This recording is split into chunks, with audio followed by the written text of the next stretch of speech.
আলামিনের হাবিব জনাব মুহাম্মদ রাসূলুল্লাহ সাল্লাল্লাহু আলাইহি ওয়াসাল্লাম বলেছেন, কিয়ামতের ময়দানে আল্লাহর কসম করে বলছি, সেদিন জাহান্নামীদের ভীষণ কষ্ট হবে আর জান্নাতীদের জন্য অত্যন্ত আসান হবে, অবস্থাটা খুবই আরামের হবে। নবীজি বলেন, এক ফরজ নামাজ, এক ওয়াক্ত ফরজ নামাজ আদায় করতে যে সময়টুকুন লাগে, কিয়ামতের মাঠের এই সময় এত বড় বিরাট লম্বা সময় জান্নাতীদের জন্য এরকম হালকা হয়ে যাবে। সুবহানাল্লাহ। হযরত আবু সাঈদ খুদরী রাদিয়াল্লাহু তাআলা আনহু হাদিস কেন বর্ণনা করেছেন, এক ওয়াক্ত নামাজ, একটা ফরজ নামাজ পড়তে যতটুকুন সময় লাগে এতটুকুন সময়ের ভেতরে জান্নাতীদের কারবার শেষ হয়ে যাবে। সুবহানাল্লাহ বিহামদি। আর ওদের কারবার তো শেষই হবে না। وَيَوْمَ تَشَقَّقُ السَّمَاءُ بِالْغَمَامِ وَنُزِّلَ الْمَلَائِكَةُ تَنزِيلًا। ওরা ফেরেশতা দেখতে চায়। সেদিন আসমান সমূহ বিদীর্ণ হয়ে মেঘ পুঞ্জ বেরিয়ে আসবে, আত্মপ্রকাশ করবে। তার ভেতর থেকে ফেরেশতারা ক্রমাগত নাজিল হতে থাকবে। আর অবস্থাটাই হবে, আল মুলকু ইয়াউমাইযিনিল হাক্কু লিররহমান ওয়া কানা ইয়াওমান আলাল কাফিরিনা আসীরা। আর সেদিনে বাদশাহী হবে কেবলমাত্র রহমানের। ওয়া কানা ইয়াওমান আলাল কাফিরিনা আসীরা। আর সেই কিয়ামতের দিন, সেই সময়টা হবে কাফেরদের জন্য বড়ই কঠিন। এখানে কিয়ামতের কিছু কথা বলা হচ্ছে, কিছু আভাস দেওয়া হচ্ছে যে আসমান সমূহ বিদীর্ণ হয়ে মেঘ পিণ্ড বেরিয়ে আসবে এবং তার থেকে ক্রমাগত ফেরেশতারা নাজিল হতে থাকবে। আল্লাহর হাবিব বলেছেন, কেউ যদি কিয়ামতের দৃশ্য দেখতে চায় সেজন্য সূরা ইজা শামসু কুবিরাত ওয়া ইজা সামাউ ফাতারাত,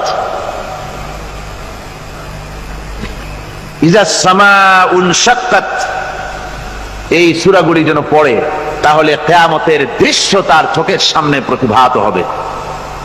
কিয়ামতের দৃশ্যটা আসলে কেমন হবে সেই সূরাগুলি তেলাওয়াত করলে সে বুঝতে পারবে।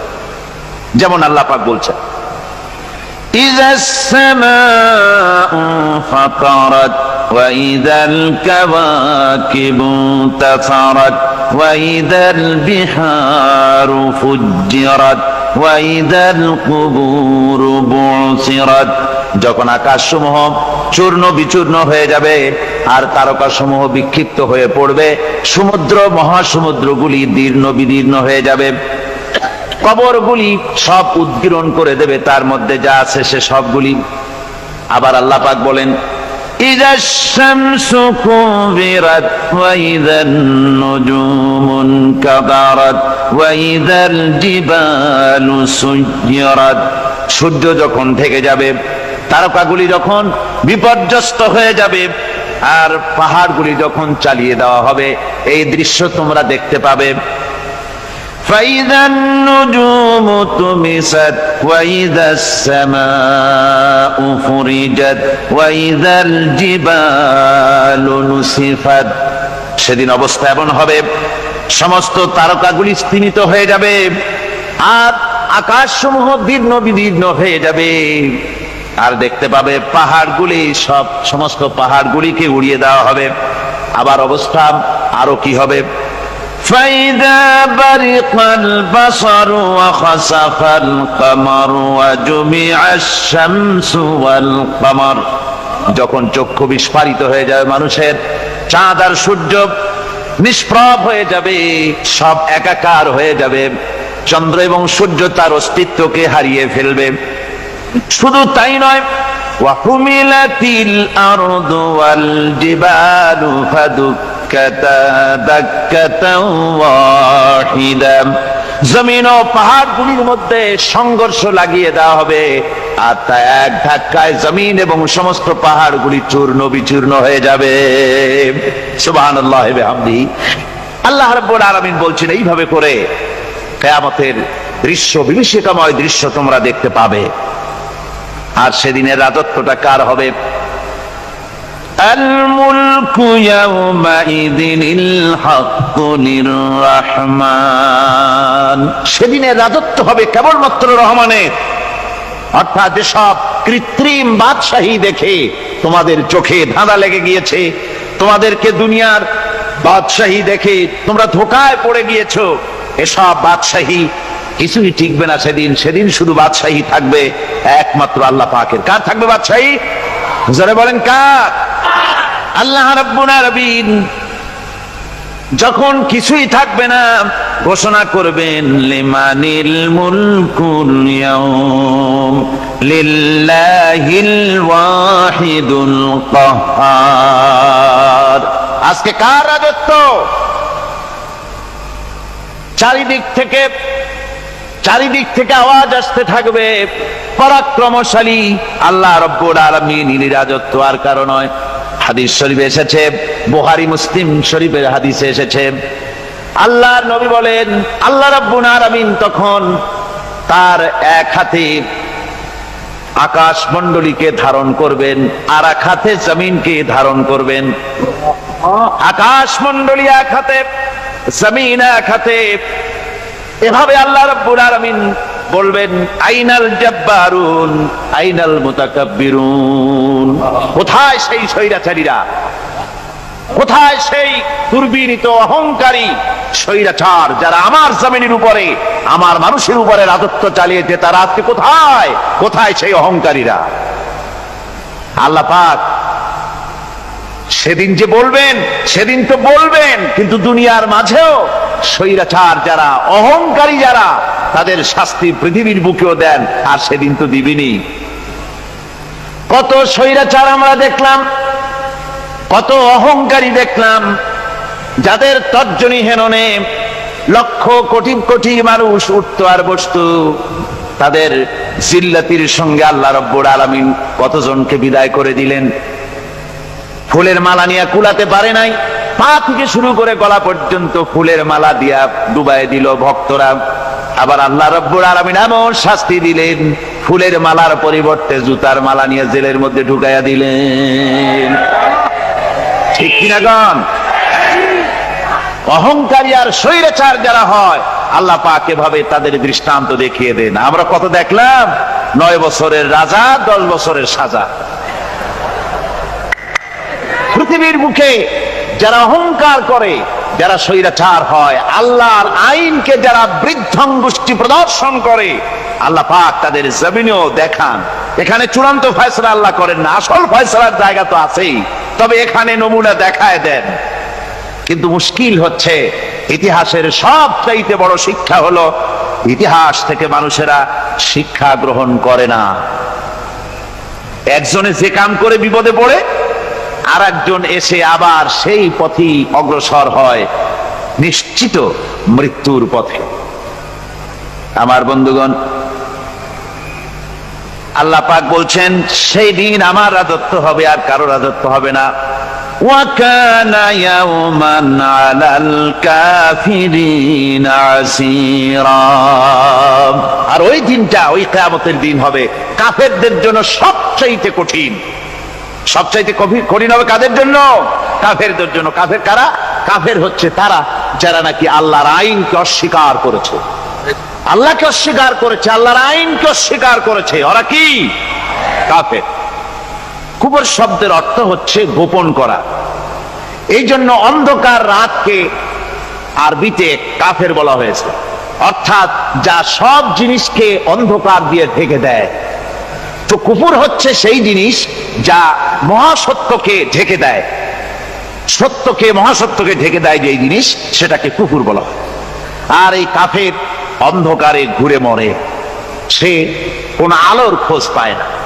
আল্লাহ রাব্বুল আলামিন বলেন, কাফেরদের কথা এখন শোনাচ্ছেন আল্লাহ পাক, ওয়াল্লাযীনা কাফারু আউলিয়াউহুমুত তাগুতু ইউখরিজুনাহুম মিনান নূরি ইলায যুলুমাত।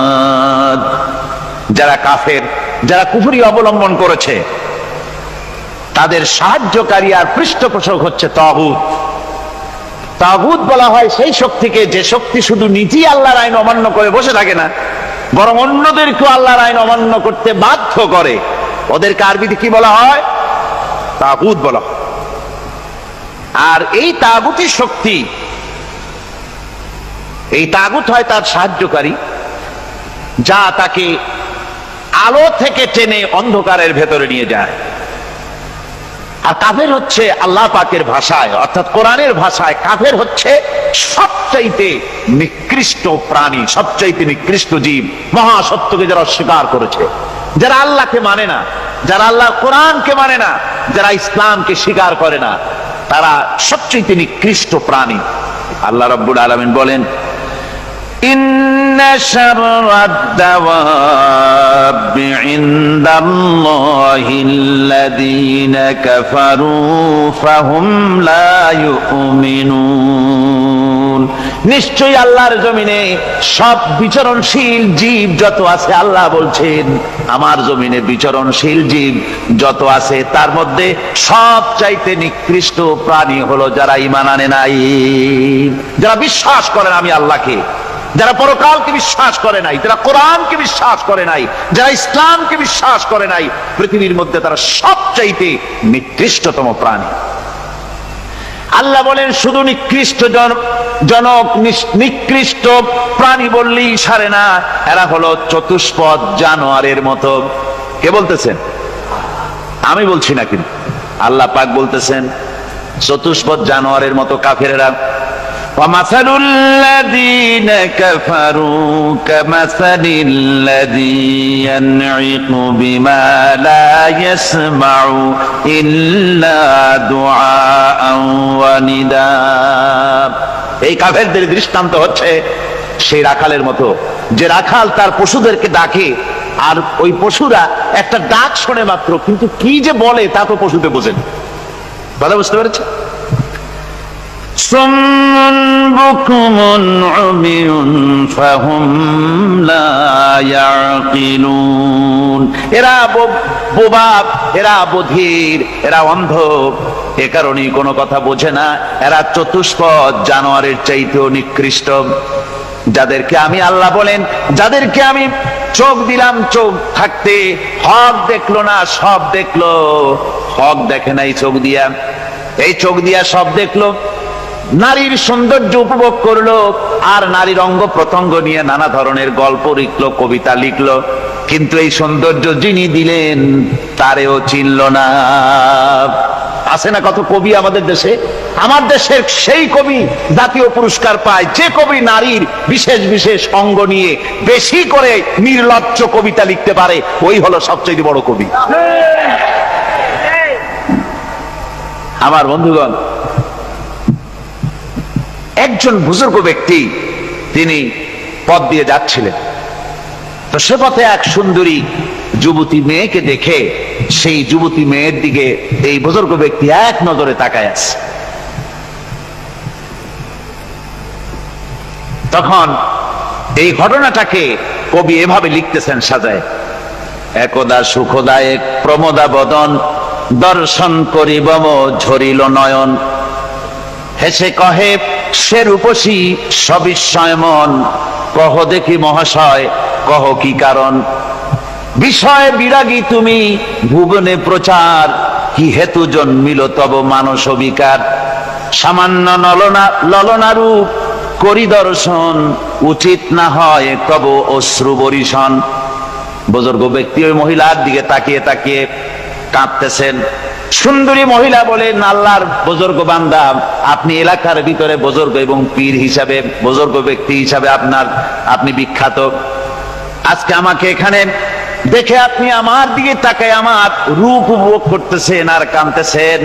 আপনার মতো সংসার বিরাগী মানুষ আমার মতো একটা সুন্দরী মেয়েকে দেখে ভাবে কাঁদা ঠিক না।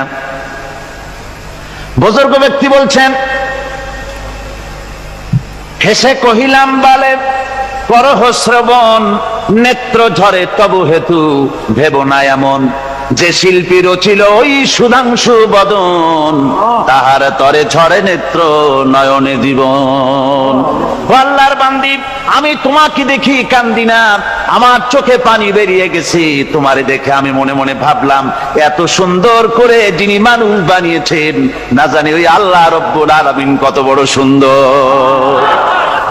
আমার ভাইরা, সুতরাং চোখ থাকতে ওরা আল্লাহ রাব্বুল আলামিনের কুদরত ওরা দেখে নাই, কান থাকতে কোরআনের আওয়াজ ওদের কানের মধ্যে ঢোকে নাই, বিবেক থাকতে আল্লাহর দ্বীনকে বুঝতে পারে নাই, চিন্তা করতে পারে নাই।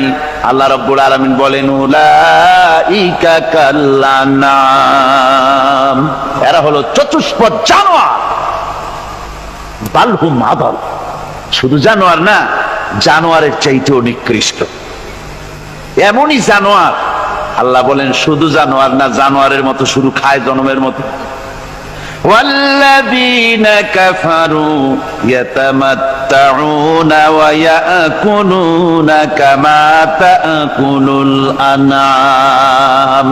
এই কাফেরগুলির কাম শুধু ফুর্তি করা, গান বাজনা, নাটক, গল্প, এই সব কাজ তাদের। নামাজ নাই, রোজা নাই, আল্লাহর চিন্তা নাই, তাহাজ্জুদ নাই, পরহেজগারি নাই, শুধু গান আর নাচ। দেখেন না ফুর্তি। এই যে 1 জানুয়ারি রাত 12টার সময় আমার ঘুম ভেঙে গেল, এই যেখানে আমি ছিলাম, বিকট আওয়াজ। আমি মনে করলাম পাশের বাড়ি বুঝি ডাকাত পড়ছে। পরে বাড়িওয়ালা আমাকে বললেন যে ডাকাত না, বোধহয় এই নিউ ইয়ার সেলিব্রেট হচ্ছে, নতুন বৎসর উদযাপন হচ্ছে, বোমা দিয়ে শহরবাসীর আরামের ঘুম হারাম করে এগুলি করা হচ্ছে। এ তো গেল 1 জানুয়ারি। আর যখন আমাদের নিজেরটা যখন আসে, অর্থাৎ 1 বৈশাখ, তখন দেখছেন অবস্থা 1 বৈশাখে। এবছর আমাদের দেশে 1 বৈশাখে ঢাকায় যে দৃশ্য আমি টিভির মধ্যে দেখলাম, তাতে আমার মনে হয়নি যে 12 কোটি মুসলমানের দেশে রাজধানীতে এই দৃশ্য হচ্ছে। আমার মনে হচ্ছিল এটা বুঝি কলকাতা অথবা অন্য কোনো শহর হবে। আমি দেখলাম সমস্ত যুবক যুবতী, নারী পুরুষ, বিভিন্ন বয়সের লোক সব একসঙ্গে রাস্তায় নেমেছে, নাচতেছে। তার মধ্যে বুদ্ধিজীবী আছে, শিক্ষিত লোক আছে, সমানে নাচতেছে।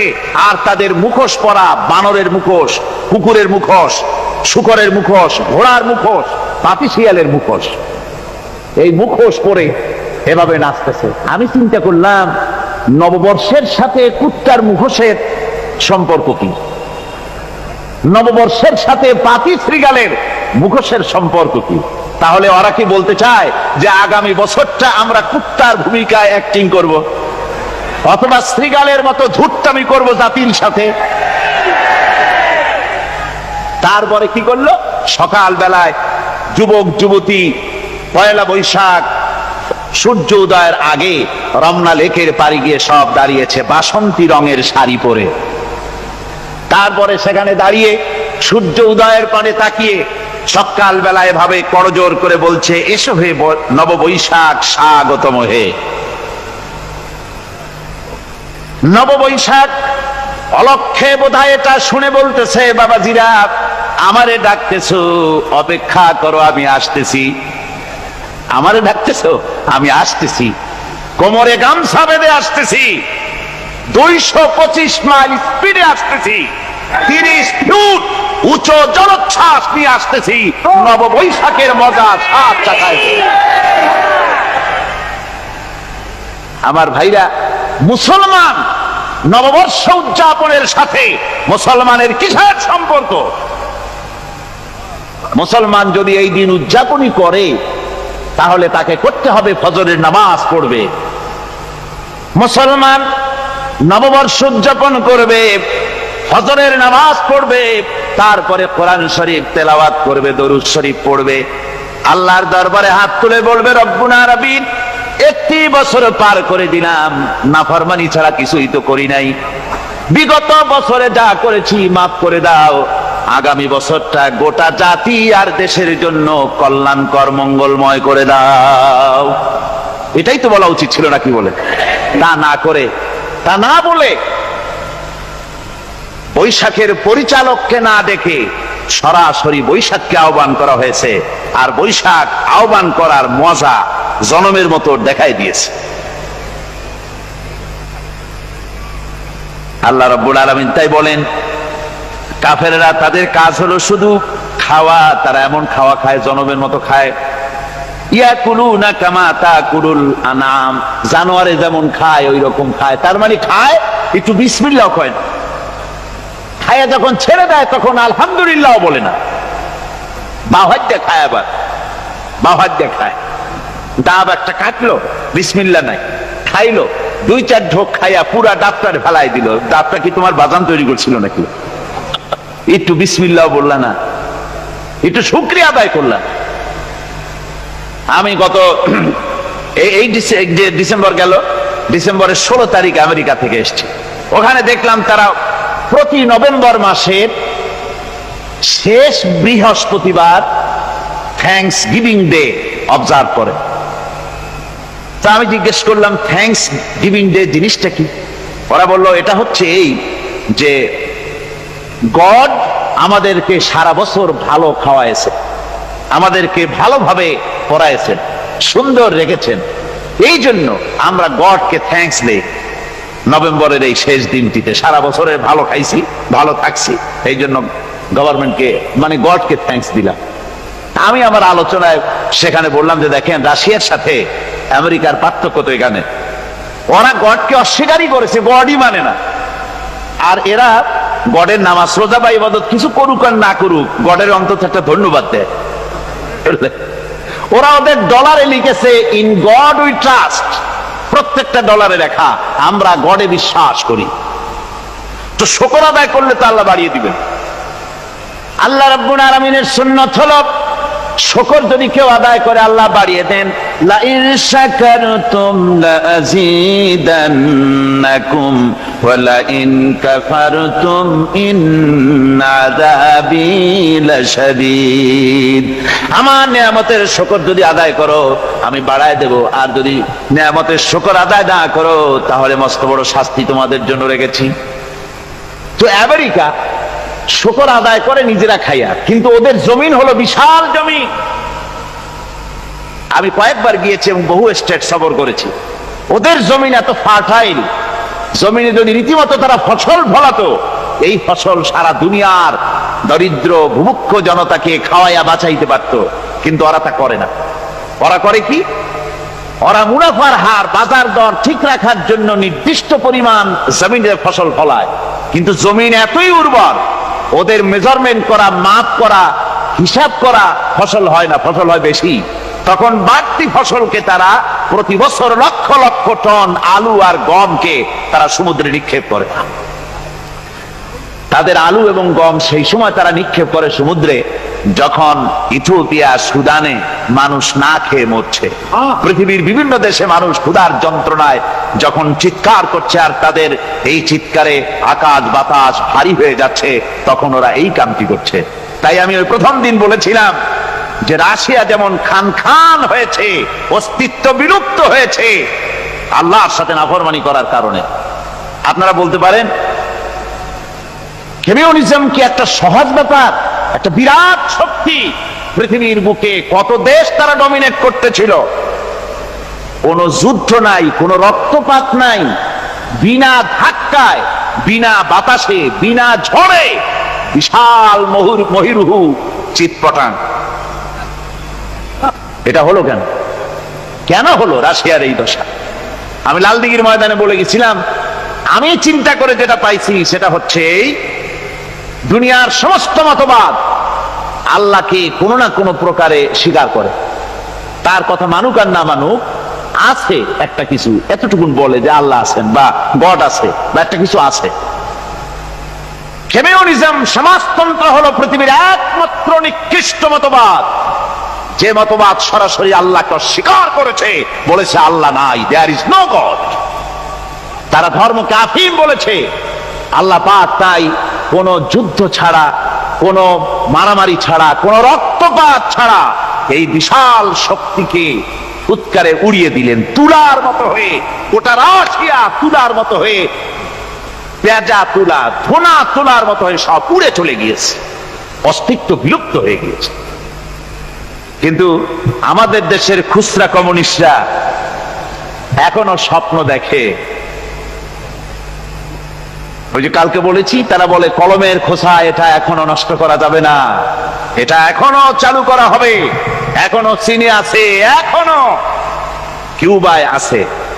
ওই কিউবা থেকে, চীন থেকে ফিদেল কাস্ট্রোর একটু আওয়াজ শোনে, চীন থেকে মিস্টার ব্যাং না কি জানি না, ব্যাং এর আওয়াজ শোনে, আর তাই মনে করে এ বুঝি সমাজতন্ত্রের বিজয়ের গান। না, চীন থেকে আর কিউবা থেকে যে আওয়াজ আজকে উঠতেছে, এই আওয়াজ সমাজতন্ত্রের বিজয়ের আওয়াজ নয়, এটা হলো সমাজতন্ত্রের মরণ যন্ত্রণার গোঙানির আওয়াজ।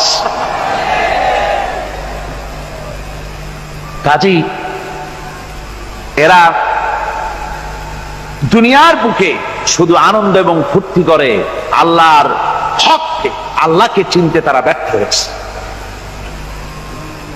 আল্লাহ রাব্বুল আলামিন বলেন, অবিশ্বাসীদের কৃতকর্ম, তাদের কাজগুলি, তাদের কর্মফল সব নিষ্ফল হয়ে যাবে। ওয়াল্লাযীনা কাফারু আ'মালুহুম কাসারাবিন বিকিআতিন ইয়াহসাবুহুল যামআনু মা। আল্লাহ পাক বলেন, কাফের যারা, অবিশ্বাসী যারা, যারা আমাকে অস্বীকার করেছে, অবিশ্বাস করেছে, তাদের আমলগুলি হলো মরুভূমির মধ্যে মরীচিকার মতো। মরুভূমির মরীচিকা, মানুষ যখন মরুভূমির ভিতর দিয়ে যায়, পানির পিপাসা লাগে, দূরে দেখে পানি চিকচিক করতেছে, আর ওই মরীচিকা যেটাকে সে পানি মনে করেছিল, হাত্তা ইযা জাআহু লাম ইয়াজিদহু শাইআ, যেটাকে সে পানি মনে করে ছুটতেছিল, যখন কাছে গেল, আল্লাহ পাক বলেন কিছুই সেখানে পায় না, শুধু মরীচিকা, বালু আর বালু। এরকম করে যারা আমার দিনকে অস্বীকার করেছে, আমাকে অস্বীকার করেছে, তারা যত ভালো কাজ করুক আর যাই করুক না কেন, তাদের কৃত কর্মগুলি এভাবে সব নিষ্ফল। এ হলো এক কথা। 2 নম্বরের কথা হলো, ওরা মনে করেছিল সমাজতন্ত্র শান্তি দেবে, কমিউনিজম শান্তি দেবে, সোশ্যালিজম শান্তি দেবে, ক্যাপিটালিজম শান্তি দেবে। এই শান্তির চিন্তা করে অগণিত মানুষকে হত্যা করে সমাজতন্ত্রের রাজত্ব যখন কায়েম করলো, 70 বছরও চলে গেল, তারপরে তারা দেখলো হাত্তা ইযা জাআহু লাম ইয়াজিদহু শাইআ, কিচ্ছুই পেল না। তারা ক্ষুধার যন্ত্রণায় মরলো, কাপড় নাই, খাবার নাই। তারা ওই রাশিয়া থেকে, চেকোস্লোভাকিয়া থেকে, যুগোস্লাভিয়া দিয়া, রোমানিয়া থেকে, হাঙ্গেরি এবং পোল্যান্ড আর মঙ্গোলিয়া থেকে, সেখানে সমাজতন্ত্র তাড়াতে আমরা যাই নাই। আমরা সেখানে সমাজতন্ত্রের বিরুদ্ধে তাফসীর করি নাই, ব্যাখ্যা করি নাই, বক্তব্য রাখি নাই। ওই সব দেশ থেকে সমাজতন্ত্র তাড়াইছে কে? কারা তাড়িয়েছে? না না, ওরা নিজেরাই, সেই দেশের জনগণই এটাকে উৎখাত করেছে তাদের জমিন থেকে। আল্লাহ পাক বলছেন, যারা আমার দিনকে, আমার বিধানকে যারা অস্বীকার করবে, তারা এই অস্বীকারী অবস্থায় যদি মৌত হয়, আমার সমাজতন্ত্রী কোনো ভাই যদি এ মাহফিলে থাকেন, কমিউনিস্ট কোনো ভাই যদি এ মাহফিলে থাকেন, তাহলে শুনুন আল্লাহ কি বলতেছেন। আল্লাহ দিনকে, আল্লাহর কোরআন পূর্ণাঙ্গ জীবন বিধান, অর্থনীতি আছে, সমাজনীতি আছে, রাজনীতি আছে, কথা যারা বিশ্বাস করে না, কোরআনকে শুধুমাত্র নামাজ, রোজা, হজ, যাকাত আর বেহেশত দোজখ যারা মনে করে, জীবন ব্যবস্থা মনে করে না, এই অবস্থায় যদি মারা যায়, আল্লাহ রাব্বুল আলামিন বলেন, ইন্নাল্লাযীনা কাফারু ওয়া মাতু ওয়া হুম কুফফারুন উলাইকা আলাইহিম লানাতুল্লাহি ওয়াল মালাইকাতি ওয়ান নাসি আজমাইন।